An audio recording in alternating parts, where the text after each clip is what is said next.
Good afternoon, everyone. I am Louise, Ashfords Marketing and Events Manager. Thank you very much for joining us for today's Forging Ahead webinar, and welcome to 2021. Today we have special guests joining us, Greg Cusack, Ashfords CEO, as well as Tommy Greer, CEO of NBL Team Southeast Melbourne Phoenix. They're going to be presenting some insights as to what 2021 holds for their respective businesses. For those who are not familiar with Ashfords CEO, Greg brings more than 30 years of experience in public practice, having become a partner at just the age of 28. Greg works with his clients to effectively manage their accounting and operational concerns. He puts an emphasis on building strong relationships with his clients to enable him to provide them with personalised advice on issues that affect their financial future. Greg also has a great interest in sport in general and can attest to the benefits to young people of participating in team sports, which is another reason we are so thrilled that Tommy Greer, CEO of Southeast Melbourne Phoenix, is joining us today to talk about the club and the business side of being a professional sporting team. Tommy has carved out a successful career in senior leadership roles in the sporting industry since his days on court with the Melbourne Tigers. Clearly, his passion for the sport shines through as he joined the Southeast Melbourne Phoenix as CEO at inception in 2018 and continues to work closely with the owner, executives and senior management today to drive the club's development from concept to its current position as a fully functioning high-performance team with record membership and crowd attendance for an NBL startup. No doubt this is also supported by the fact that they're based in the basketball heartland of Southeast Melbourne. A little bit of housekeeping. If you have any questions today, please pop them in the chat bar. I will be monitoring them and we'll try and get to as many as we can at the end. And here's the disclaimer. Please note that the content of this webinar does not constitute personalised advice. It is general in nature. For professional advice related to your business, please contact your trusted Ashfords advisor. So once again, welcome everybody, and I will now hand you over to Greg. Thank you. Thank you, Louise, and welcome, Tony. Thanks very much. Thanks for having me. Premises. And there was a typo there in the year's experience, so please rectify that. Sorry. Welcome, everyone. The year of 2020 was all dominated by the COVID-19 and turned many lives and industries upside down. Our industry, the top three challenges we faced during COVID-19 lockdown were productivity, technology, employee wellbeing. Only 30% of accounting practices had a crisis management plan in place. We were one of them, and we were able to all successfully work remotely from home within the first week of being shut down. We always focused on employees' well-being. It was so important during this period. We made sure to check in with staff regularly, either via Zoom, Microsoft Teams, or simple phone calls. We had virtual Friday night drinks and sent care packages to all our staff. No redundancies were made. No staff were forced to take annual leave. Our people are our number one priority. Without our people, we aren't able to service our clients. The key findings that we've all learned from this as a partner group and as a business: ensure your technology is up to date and that your staff know how to use it. Many businesses were caught out with old technology and weren't equipped to work remotely.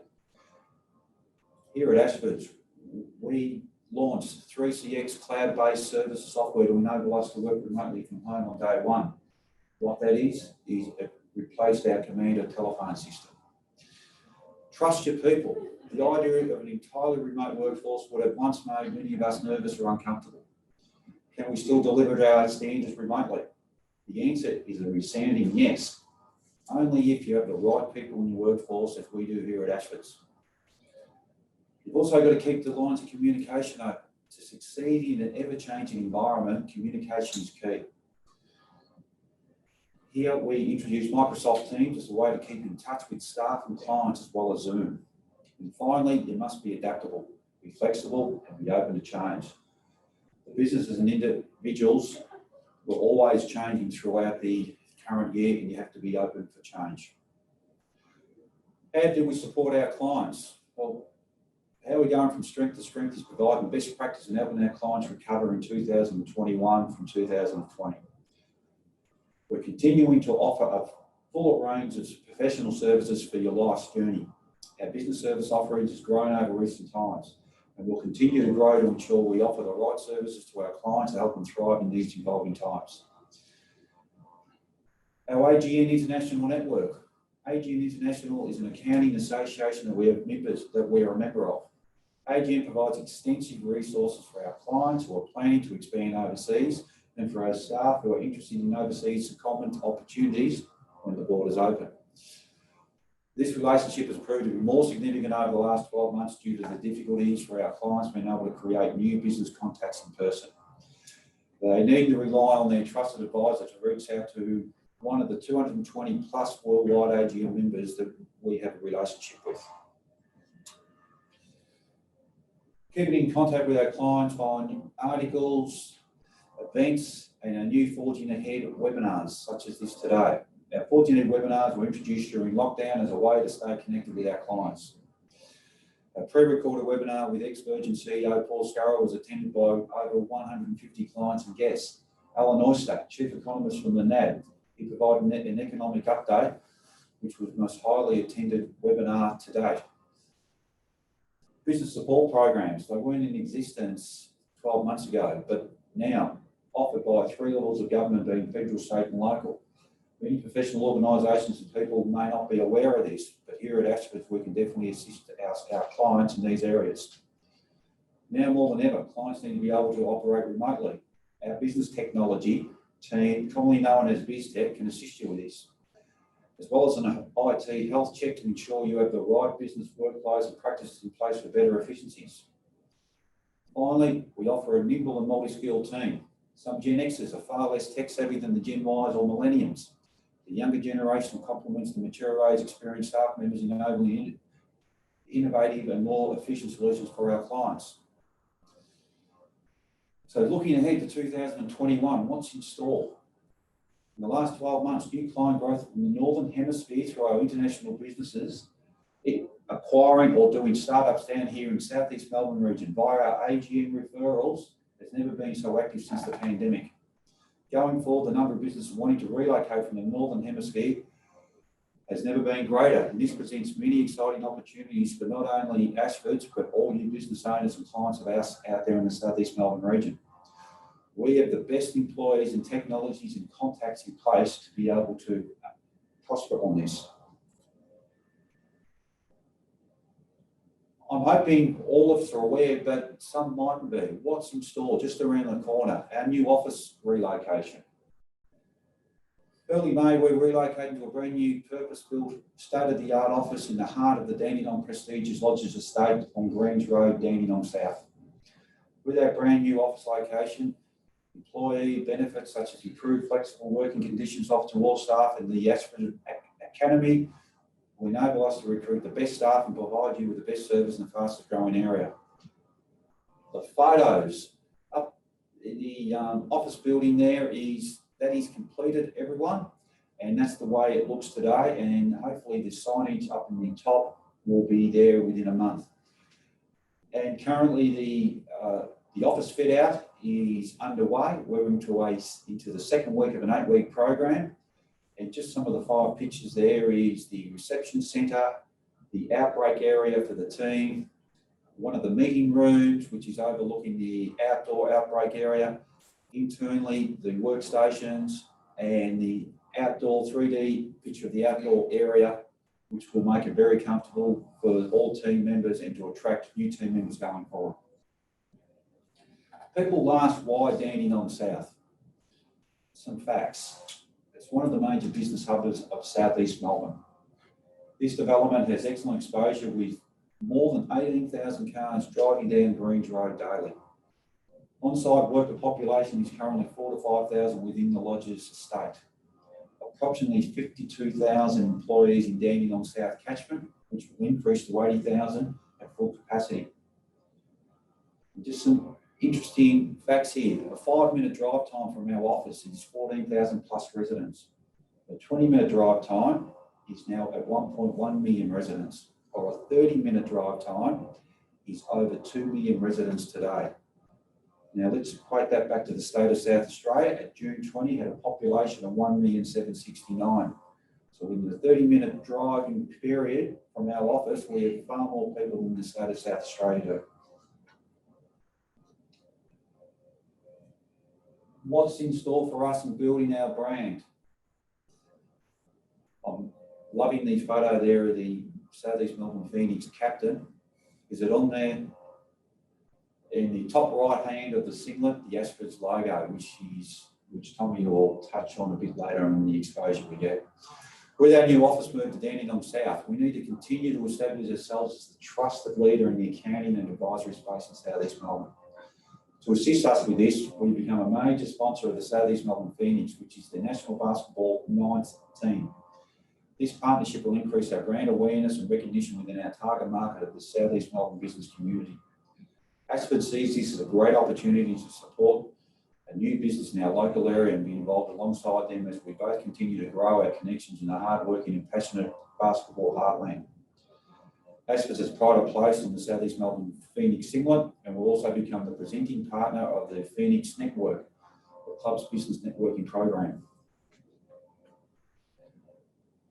Why do we embark on this journey? Southeast Melbourne Phoenix aligns with our corporate values, so we feel very proud to be associated with them. The synergy of target markets and catchment area align. Both brands are all about being a part of the local community and building a very strong brand and reputation in Southeast Melbourne. As we move to Dandenong South, we'll be presented with fantastic advertising opportunities in the local area, along with unrivaled brand, but building opportunities with national exposure. This is something new and different that both our staff and clients can get excited about and feel proud of our association with Southeast Melbourne Phoenix. We see this as a great opportunity to promote this with recruiting new employees. This is just another step towards attracting the best talent and becoming the preeminent employer of choice in helping our clients. In closing, people will ask, how does business and sport correlate? Simple, we all get measured. Business, we get measured by our financial performance. Sport, by their successes, and generally latter positions. We measure our wins and losses at Ashfords and make sure we have more wins and losses. Southeast Melbourne Phoenix currently have a positive win-loss ratio. Well done, Tommy, and the team there. But before Tommy presents on the business strategy and the club, I'd just like to ask Tommy's opinion on the team performance, because I'm really interested in how the team's going, more importantly tonight. So I'll hand you over to Tom. Fantastic. Yeah, really looking forward to tonight's game. Obviously, we'll be playing tonight without our star point guard, Kiefer Sykes. But the team put up a really strong performance against the Illawarra in our last game. We came away with a really strong win in that game. So hopefully the squad can pull together another win. I know you're going to be there, Greg, so I'll let them all know. Yes. Everyone, I've watched more basketball in the last 3 weeks than I have in the, let's call it the last decade. And I'm invested. I love it. Good stuff. Well, I'd just like to say, just before I get started, just a big thank you to you, Greg, to the entire team at Ashfords. Just sitting here listening to that presentation, it's so clear to see so many really strong synergies between our businesses, and I know as a collective, we're really excited about what we can accomplish together. So thanks so much for giving me the opportunity to speak today. Thank you. Good on you. So today I'm hoping to give everyone a little bit of a background, not only on ourselves as a business, being the Southeast Melbourne Phoenix, but also on the sport of basketball more widely and how it sits within the sporting landscape here in Australia. Also touch a little bit on the NBL before sort of moving forward to in how we've managed our staff and our business through COVID, and of course our relationship with Ashfords moving forward. So first I'll just touch on myself. Louise did a great sort of summation at the start, but I'm a former professional basketballer. If my height has not given that away immediately. I played 10 years professionally in the NBL for the Melbourne Tigers, a couple of years over in college. Prior to that, had over 20 years experience in professional sports, both as player and administrator. Before taking on this role as CEO of the Southeast Melbourne Phoenix, I was working at the NBL right when it relaunched and Laura Kessingham took over the league. So I spent 5 or 6 years there at the NBL, finishing up as the general manager of major events and programs, launching such things as the National Community Program, the NBL preseason games, the NBL Combine, and of course the CNO Australia games against China. So it's impossible to talk about the Phoenix and the ninth and newest franchise in the NBL without talking about where basketball has come from to get to the point that it's currently at. Everyone that's on the call today will know the name Andrew Gaze, and that's when quite often when you talk to people about the NBL and basketball, that's the reference point. The Andrew Gaze era of the 90s, and up until that point, that really was the golden era of basketball. That's what everyone sort of references back to, but that clearly has changed over the past sort of 7 years. Since that point in time, the AFL really boomed. Basketball went away from free-to-air TV, and it really did sort of take a back step in terms of sort of the national landscape. 6 or 7 years ago, Larry Kesselman took over ownership of the league. And since that point, the league has really gone from strength to strength. Sport's now back on free-to-air broadcast on SBS. His investment has driven much more talent back into the NBL and into the clubs.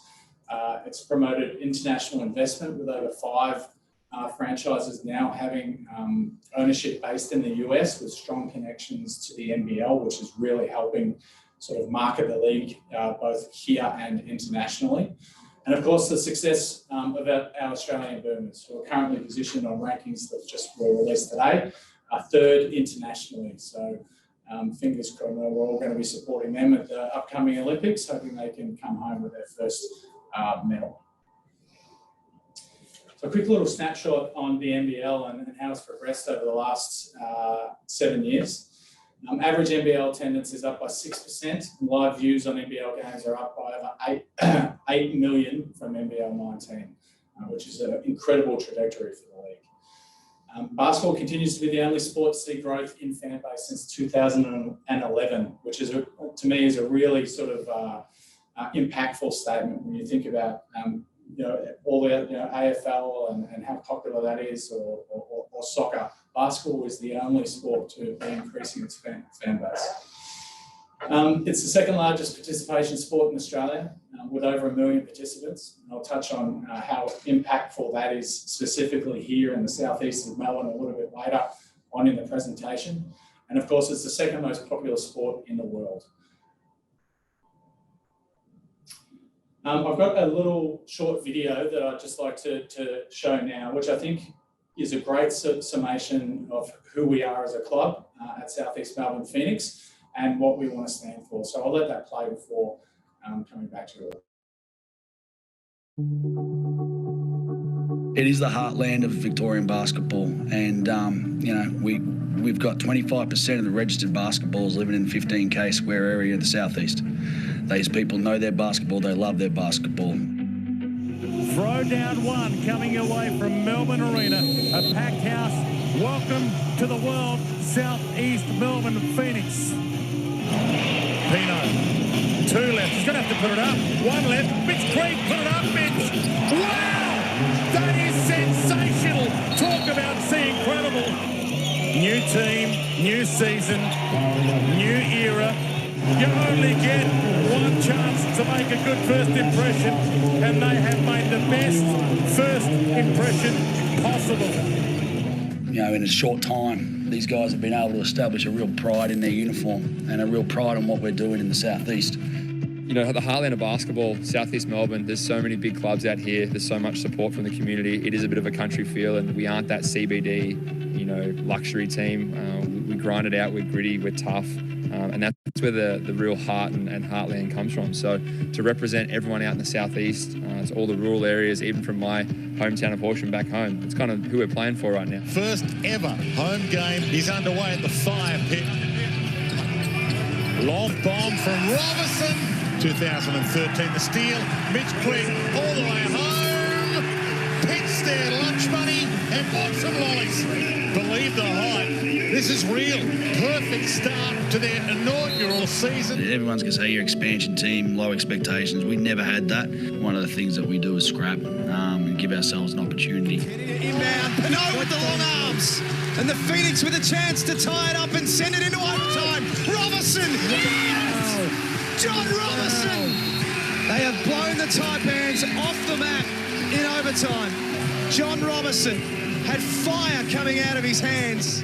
Let's make no bones about it. We are a very entertaining brand of basketball. We keep everything very exciting. Yeah, we've invested a lot of time in the community, but they've also invested a lot in us too. You know, we've seen so many members this year sign up for a team that's just in its inaugural year. It's really cool to see. So we want to make sure we give back to them by playing a game out here and putting our best foot forward and giving them a really good show. So yeah, we're really excited for it because, you know, we've been around the community a lot, but they've been getting around us heaps this year. So we want to make sure we give back to them. You know, for me, the opportunities that I've got this season to progress my individual game and as a group and build a club where, you know, I grew up playing basketball. It's been absolutely amazing. So, you know, I want to come back next year even better. I want to take another step and so on. And I think that I can do that individually, and I think that we can do it as a group. You know, we were a piece of paper 18 months ago. We didn't have a laptop, we didn't have an office, and then we got an amazing membership group out there. We got a sold-out game in the last round of the season. There's a hell of a lot to build upon, and we've got a good core of young guys that will build the team around. We're really close, and to everyone that came along, you can see how much potential we have, and our off-season is going to be amazing. We're going to come in healthy. We're going to come back with a vengeance to really prove that we belong in the top four.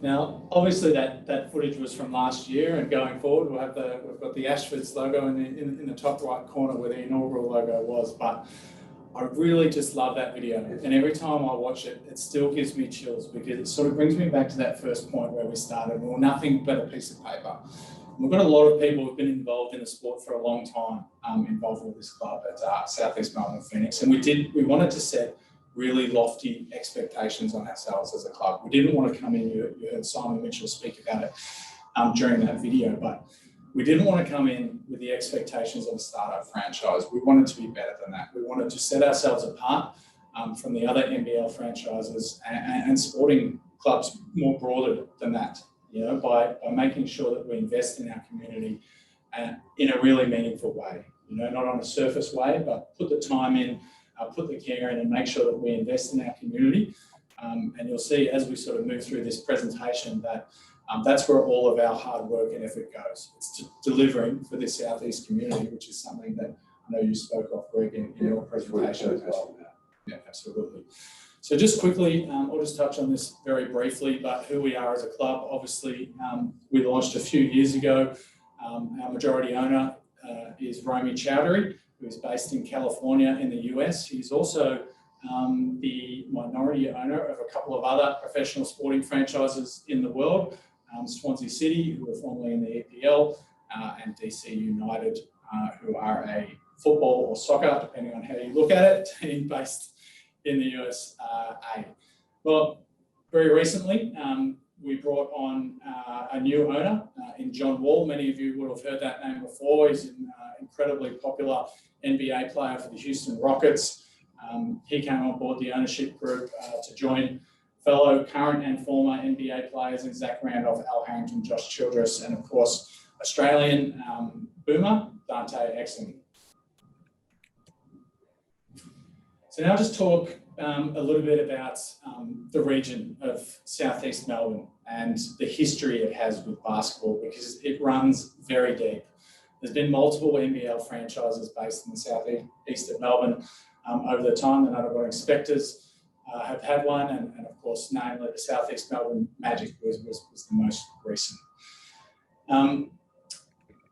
Basketball is massive in this region. You know, we spoke about it being the sort of #2 participation sport and increasing year on year, but 25% of Australia's basketball participation, and this is a real stat, 25% of Australia's basketball participation is based in the Southeast.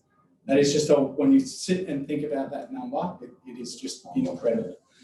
5 of the largest associations in Australia are based within a 10 to 15K radius of where we are based at the State Basketball Centre, all of which have over sort of 10,000 members and participants come through them on a weekly basis. The ties that the southeast of Melbourne have to our sport nationally through representation in the Boomers, you know, players now playing in the NBA, our best coaches, our best development opportunities are all come from this region. So it's an incredible opportunity that we have to be able to connect with that and be on the doorstep of what is the heartland of basketball in Australia. Our progress so far. So, I mean, there's a number of things I could touch on here, but it'd be remiss not to lead off with community engagement. Right from the word go, we wanted to really be a club that set the standard for community engagement in the NBL. And we managed to do that, delivering more community activations than any other club last season, winning an NBL award. And we're really proud of that. That connection with the associations, with the schools, with the domestic clubs is something that we really pride ourselves on and something we want to continue to drive as we move forward.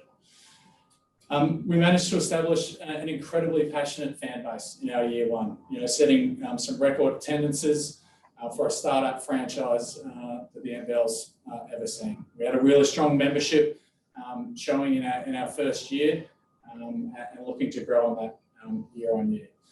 And of course, commercially, we were blown away by the both local and national support of commercial partners that showed interest in the club before our inaugural season. These are clubs who sort of saw the vision that we had for the club, and before even sort of playing our first game, sort of jumped on board and saw what we were trying to achieve. So to be able to go into our first ever game with a full jersey of sponsors, a really strong corporate network on our sidelines, and of course some really strong government support was a really big win for a franchise that's so young.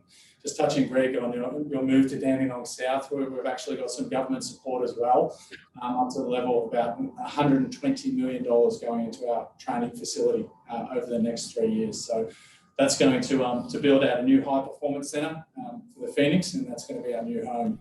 And where's that based? Moving forward, that's it, Long Term. Yeah, that's fantastic. And I do like that photo, Tommy. That's a great photo. You would like that one.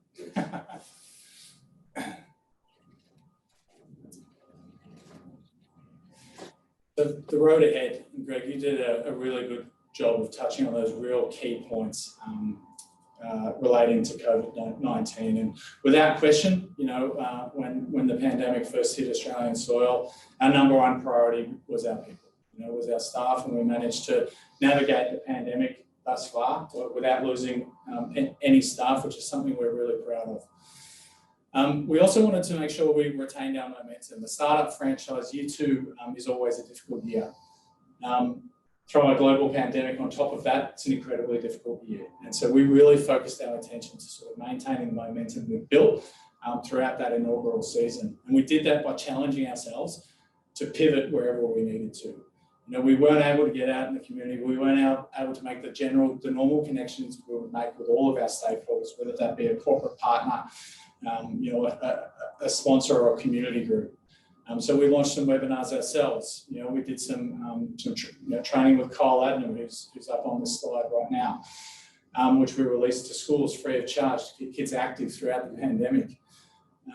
We released kids play packs and sent out presents wherever we could. Retaining that sort of momentum was really key to us, and we didn't want to take a backward step during the pandemic.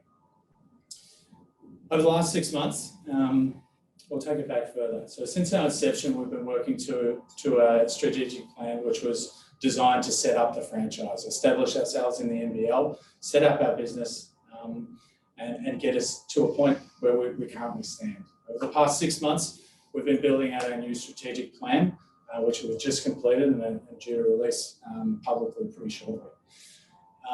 In that strategic plan, we've changed our vision, we've adapted our purpose, and we've got some key priorities that I'll talk through after this. But I want to just talk to our vision statement first, because I think it really does align really strongly with Ashfords and what you were speaking about before, Greg.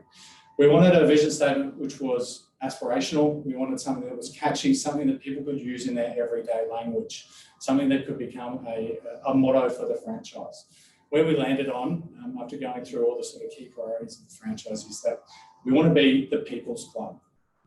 And what that means to us is we want to be a club that's inclusive for everyone. We want to be a club that that develops its people, that becomes a destination franchise for employees, for players, and really sort of engages with our people. And our people is our community, is our corporate partners, is our sponsors, and are our fans. We adapted our purpose, which might be a little bit strange for a national sporting club, but we put community first. We want to embed ourselves. We want to embed NBL basketball in the southeast of Melbourne, while being relentless in the pursuit of NBL glory. And that's an important distinction for us because, like I was saying to you before, we want to separate ourselves from the other sporting franchises and from the other NBL franchises. And community is a really important part of what we're building here. So we just click over to the next slide.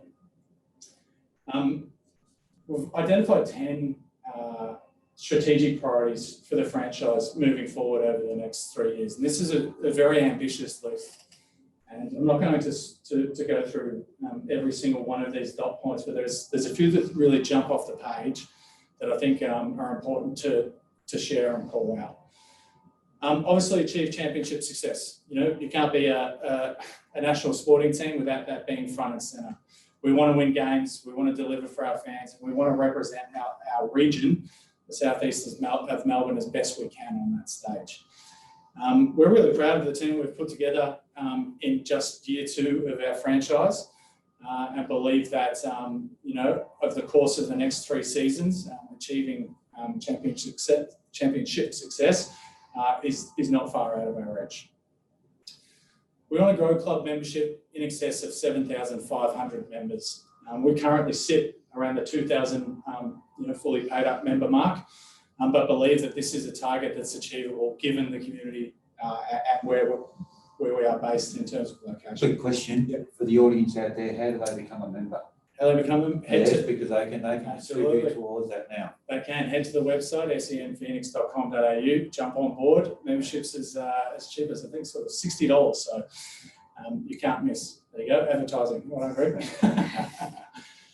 But back to that point, we think this is it's definitely an ambitious target in 3 years' time, but it's a target we believe we can achieve, just given the abundance of basketball fans, participation that are based right on our doorstep. The final point, which extends beyond what's written on the page, is point 3, which is establish a meaningful connection with the greater Southeast region, including domestic clubs, associations, and basketball participants. So that is not just what I was talking about just then, about connecting with those associations. It's also about connecting, with the business community. And that's where we see a really strong alignment with Ashfords. It's why we're so excited about this partnership with Ashfords, and something that I'll talk to a little bit further on the next slide. So obviously the strategic partnership and where we align. Obviously both professional organisations, and that's something that we really wanted to set out to. Many NBL teams of the past have been very sports focused, but we want to be bigger than that. We want to sort of represent ourselves as one of the most professional clubs in the NBL. Obviously, a heavy Southeast Melbourne focus for both Ashfords and ourselves, and obviously family focused, blue collar workers. So I think that in terms of the alignment, it's pretty much undeniable how connected the two businesses are. I certainly agree.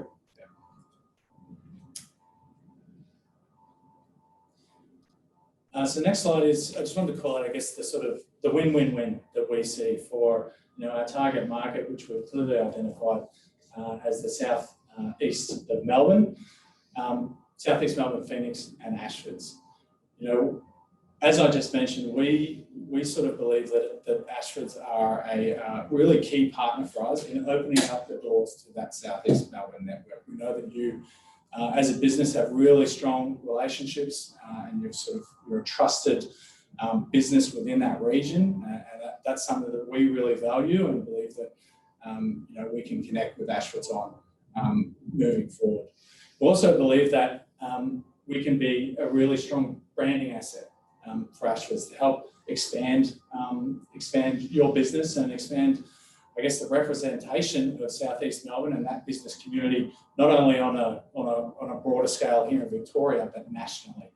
And I think that that's something that we're really excited to sort of see how we can continue to build out those networks together. So that being said, that's the end of my presentation. Once again, I'd really like to thank Ashfords, Greg, yourself personally for having me along today. Really enjoyed the opportunity to be able to tell everyone a little bit about our club and looking forward to getting more involved with you guys moving forward. Thank you, Tommy. Was there any questions that come through to yourself, boys? Look, we have had a couple. Some of them have sort of been addressed as we've gone through the presentations. But one question to you, Greg, was how have you seen businesses in the Southeast pivot during the recent COVID crisis? That's we could be here for hours discussing that. And some businesses have really done well. And what I mean by really doing very well is that they've been able to react on the shutdown. Their teams have been able to operate just as effectively remotely. We do handle a lot of importers, manufacturers. So the office staff had to work from home and the factory had to work at the factory. Product ranges, they've really had to, diversify on what the world was requiring going forward. So this wasn't just a 6 months, let's change the business model. They had to act in 6 days, and we actually found a lot of our clients have reacted to change very swiftly, very well. Another question that I do feel was probably addressed during the presentation, but if you have anything else to add, was what attracted you into going into partnership with Southeast Melbourne Phoenix? Whether you've got anything more you want to add to that? Yeah. Us as a business, we've always had a passion for sport.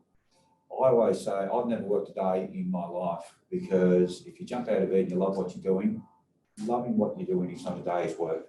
So, and I, fold that over into sport also. So we all have a competitive nature, and I saw a wonderful opportunity of what Southeast Melbourne Phoenix, I apologise, Tommy, do out in the region. And we are a real growth corridor. Where we're moving to is a fantastic growth corridor. We're connected just along that, I think it's Bonnie Peninsula / East Link. It's 2.1 million people just in that region. And for us to get our brand out there nationally, we know that these boys are going to win games. We're going to have a lot of paper and TV exposure. So we have had some questions come through. One from Ryan Dummett. When does Ryan Broekhoff start playing for Phoenix? I was waiting for the basketball questions. So here we go. They're going to start rolling in. Absolutely, yes. So Ryan is just finishing up his quarantine up in Sydney at the moment. He should clear that quarantine period on the 7th. We'll get him down here as quickly as we can after that. We play Melbourne United on the 10th, and I'll be putting all the pressure on wherever I need to make sure he's ready to go for that one. But how many minutes we see him in that one, we're yet to be decided. It depends on what he's at coming out of quarantine. Yeah. Another one that's come through is, how is the team finding the high intensity of the NBL Cup? And in the theme of being adaptive, how does the club manage player wellbeing and health with the increased number of games being played? So it's a different model completely. Absolutely. Isn't it? Yeah, that's a really, really good question. It's something that we put a bit of thought into once the NBL Cup was announced, because it's a lot more demand on our players' bodies. They're 8 more games in much quicker succession than they're used to. So, forever and a day, the NBL has been a league that's sort of been known for getting paid to practice. I don't know how far I should dive into this, but with such a limited amount of games per season, there is a lot of training work put onto the players. So with this extra expectation with the quick coming games, we just had to revamp that sort of strategy a little bit. And throughout this period of time, we go into more of a recovery phase between games, with only a couple of days in between those performances. So look, the focus really is on recovery in between those games. Yep. Another one for you, Tommy. what have been some of your biggest challenges in running a new team in a national competition? Yeah, another good question. I think one that I would sort of revert to here is one that people potentially don't expect, but I think expectation is a really difficult one. And we set a pretty high bar for ourselves, but across all of your stakeholders, there's a ranging sort of field of expectation, from an ownership group to a member who just signed up, or a corporate partner or a sponsor. And I think that for me, that's probably been the sort of toughest challenge for a startup franchise who's just trying to get their feet underneath them, set our foundations, set our values, structure, and what we want to stand for. It's something I think we've navigated really well over the course of these 3 seasons. I think it's very clear what we stand for as a franchise, and I don't think there's any misconceptions about that publicly anymore. So something I think we've managed reasonably well. Another one that's come in, and you did sort of reference this, the golden age of basketball and everything. And the question is, what is the NBL doing differently this time to ensure that basketball doesn't disappear from the national focus like it has before? Yeah, well, look, it's got a lot more business strategy behind it, I will say that, now that it's been privatised. So with the ownership being taken over by Larry Kesselman, it's not run by the federation anymore. So I think that is probably the key aspect, that it's private ownership. The decisions that are being made for the sport are predominantly in the best interest of the business of the sport, which I think is probably one of the real key differences to what's happened in the past. Yeah. It's probably in the same vein. What does the return of Ryan Broekhoff mean to Southeast Melbourne Phoenix and to the NBL? Because there's been a lot of buzz about it. We've seen it all over your Facebook page, and all the media outlets are all over it. Absolutely. Look, for us, it's a massive coup. He's a Southeast Melbourne boy. He played his junior basketball in Frankston. He's an incredibly well-rounded human being. Someone who's going to really fit into our community model, which is why we went after him so aggressively. Now, there's plenty of these NBA Australians who don't fit what we're trying to build as well as Ryan does. So for us, it really puts us on the map.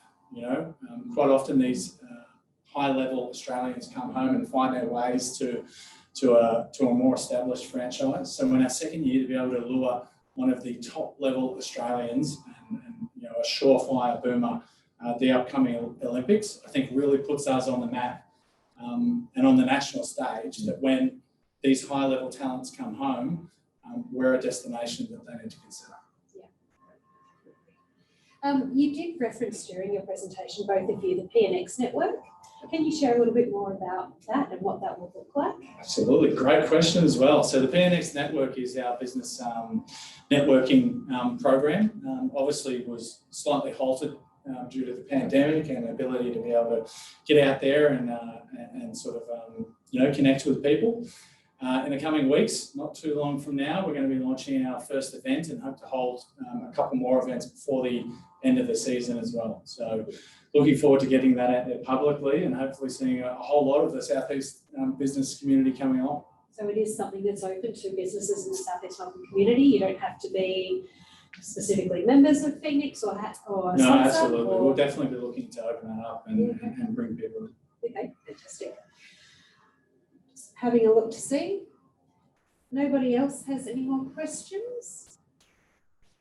Give it a moment to see if anybody else wants to put anything else in the chat bar. I don't know, Greg, you've got any questions for Tommy or vice versa? No? No, I'm just counting down 5.5 hours when we're on the court again. That's the Ashfords team, with the Southeast Melbourne Phoenix sort of mixed in. Yes, absolutely. Yeah, that's... Well, you've got a whole business converted to the basketball. They're all watching games and really enthused about it. All right, I think that's it. I don't think we've got any more questions coming through. So on that note, I would like to say thank you very much to Tommy and Greg for joining us today and for sharing your insights and responding to all our questions. It's been a great way to kick off our webinars for 2021. So thank you very much. As you know, this webinar was presented as part of our Forging Ahead series. Please do keep an eye out for your next invitation. The next webinar will be in a couple of months. So if you or your business is in need of any personalised advice, please don't hesitate to reach out to your trusted Ashfords advisor. That's what we're here for. We are working hard to continue to deliver the high calibre of service on which we pride ourselves. So thank you again one last time for coming in today, Tommy and Greg. And thanks again to everybody for joining us. And on behalf of Ashfords, I hope you all enjoy the rest of your day. See you later.